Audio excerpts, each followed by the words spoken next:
I must say, I'm a little bit shocked to learn of Carol Vorderman's decision to stop her LBC show on Sundays, uh, and that she's had a health scare. I met her the other day in Leeds, and we had a jolly good gossip, and mostly about politics, actually.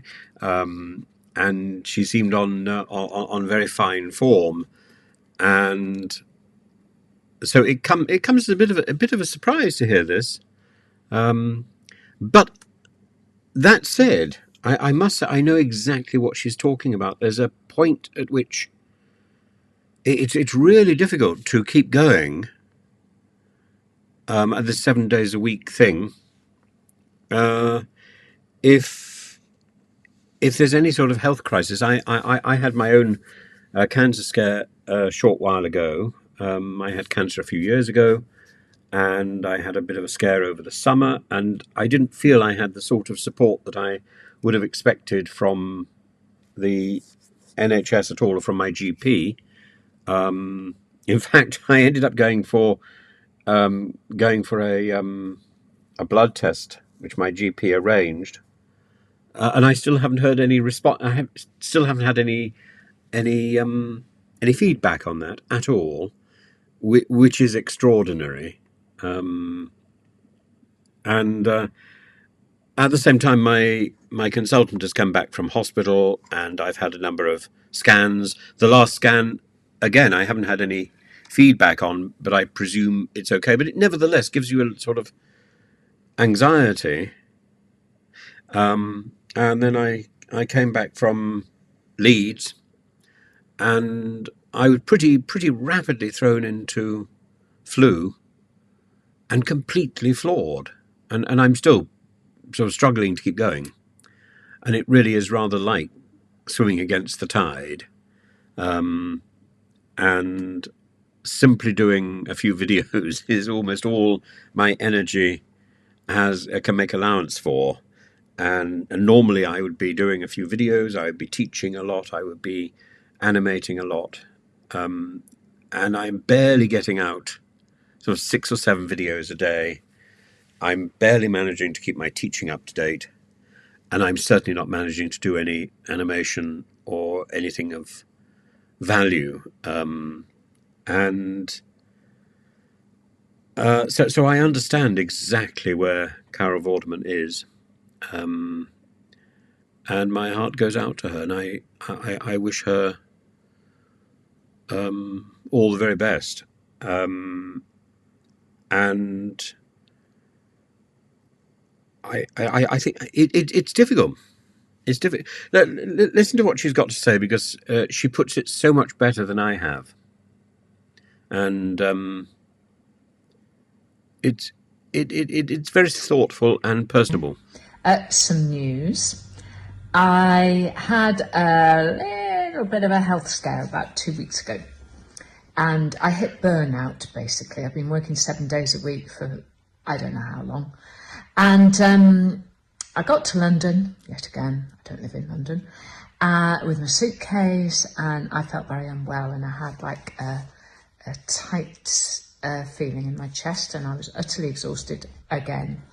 Anyway, I ended up in hospital for checks, which were all fine, absolutely fine. But my family have given me a good talking to, so have my friends, and have said, no more 7-day working weeks. So, very, very sadly, something had to go. And I'm very fed up about it, but I have made the decision that I can no longer do my Sunday show on LBC, which is a very hard decision to come to, but I couldn't see anything else that I could do. That's the truth. So I'm carrying on being a part of the LBC family, and I'll be popping in from time to time. But I just want to say thank you for all of your support over the last year. And it's been fantastic, and the ratings and everything have been fantastic. So thank you very much. It's just one of those things. And I'm very sad about it, but I shall be continuing to make mischief, but just not 7 days a week in future. Mwah! So, as I say, there just comes a point where it's very difficult to keep going and to deal with any sort of ill health, particularly if it isn't supported by the systems that are in place. And it's really hard dealing with ill health and not knowing that you can trust the health service, because you can't. I can't, certainly. The health service, having looked at the problems connected to whistleblowers, it's certainly my view that the health service and the NHS England is more concerned with shutting up people who are complaining than it is in sorting out the care that it provides. If you're lucky enough to have the care, great.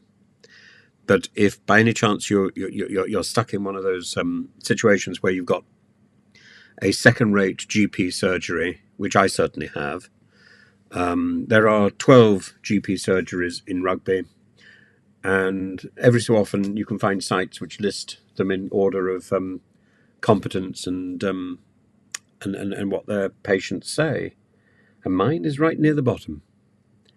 And it's very difficult to know whether or not you can actually change to another GP surgery. But I don't feel safe anymore at all. And when my GP, I was seen by a locum last time, who didn't give me the correct paperwork, who hasn't followed up the blood work that he sent me off to have done, the blood work which incidentally I thought was pointless.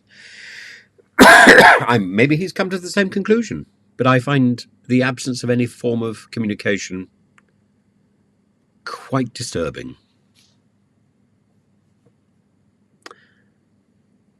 I understand where Carol's going.